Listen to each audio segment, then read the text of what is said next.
Баршаңызға қайырлы күн.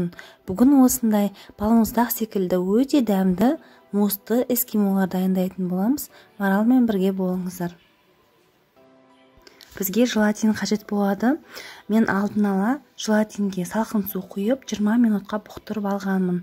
Сонан соң бөлме температурасында творожный сыр, сливки және шоколад керек.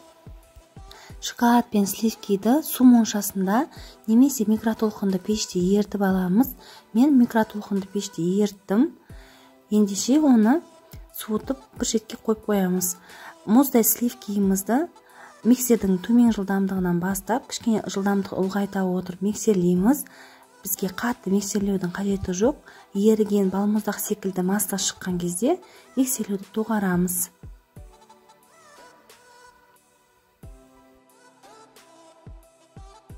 Бөлме температурасындағы творожный сырды миксермен араластырамыз. Суыған шоколадты массамызды құйып, барлығын жақсылап миксерлейміз.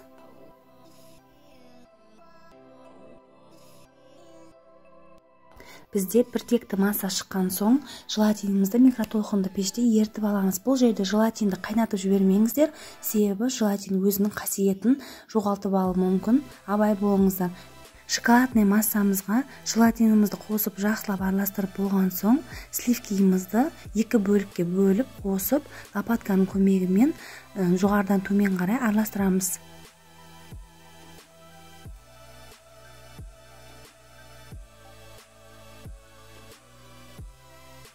Бізде осындай әдемі мус дайын болды. Осы мусымызды кондитерлік қалташаға құйып аламыз.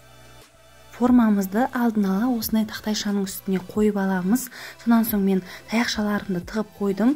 Бірақ сіздер алдын ала тықпаңыздар. Бірінші мустың жарты бөлігін құямыз. Сонан соң бар таяқшаларды орналастырып, содан кейін қалған мусымызды құямыз. Сол кезде ыңғайлы және әдемі бір текті мус шығады. Барлық мусты құйып болған соң осындай тақтайшаны қағамыз. Сол кезде арасындағы артық ауа болса, олардың бәрі шығып кетеді. Видеоның рецептін описание қалдыратын боламын. Егер сіздер менің каналыма әлі тіркелмеген болсаңыздар, міндетті түрде тіркеліп, қоңыраушаны басуды ұмытпаңыздар. Алдағы уақытта сіздерді керемет рецепттер күтіп тұр. Менде осы жасалған мустан 8 эскимо шықты, 4-еу үлкен және 4-еу кіші эскимолар. Дайын болған эскимоларымызды морозильникке 4-5 сағатқа қатыруға салып қоямыз. Глазур дайындау үшін бізге Қазақстан шоколады және какао масло қажет болады. Егер какао масло қоспаймын десеңіздер, сұйық маймен алмастырсаңыздар болады. Бірақ какао масломен өте қытырлақ әдемі глазур шығатынын ескеріңіздер.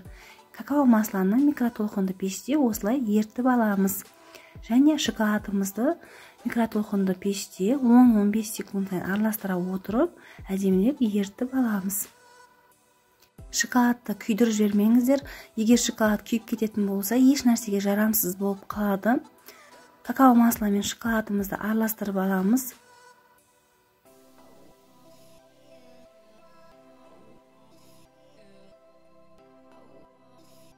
Эскимоларымызды осы глазурге батыратын болғандықтан ыңғайлы болу үшін ұзынша ыдысқа құйып аламыз. Мұз болып қатқан эскимоларымызды формадан шығарамыз. Олар өте оңай және тез алынады.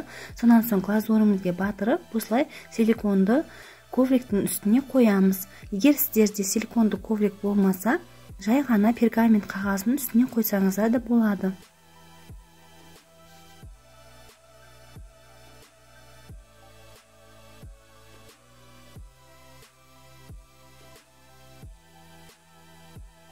Келесі 4 эскимомызды дәл осылай жасап аламыз.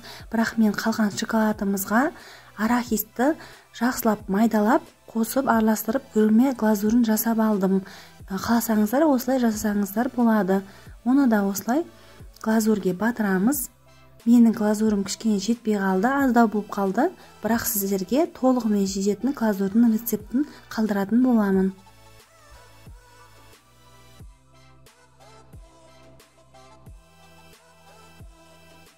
Дайын болған эскимоларымыз ковриктен өте оңай және тез алынады.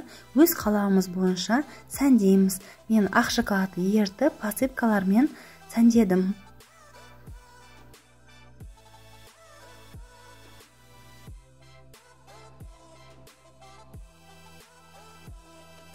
Таяқшадағы мусты эскимоларымыз дайын болды. Өте әдемі болып шықты. Әдемі болып қана қоймай, дәмі деген өте керемет. Балмұздақ жегендей боласыздар. Міндетті түрде жасап көріңіздер. Егер сіздерге видео ұнаса лайк басып, пікір қалдыруды ұмытпаңыздар. Сау саламат болыңыздар.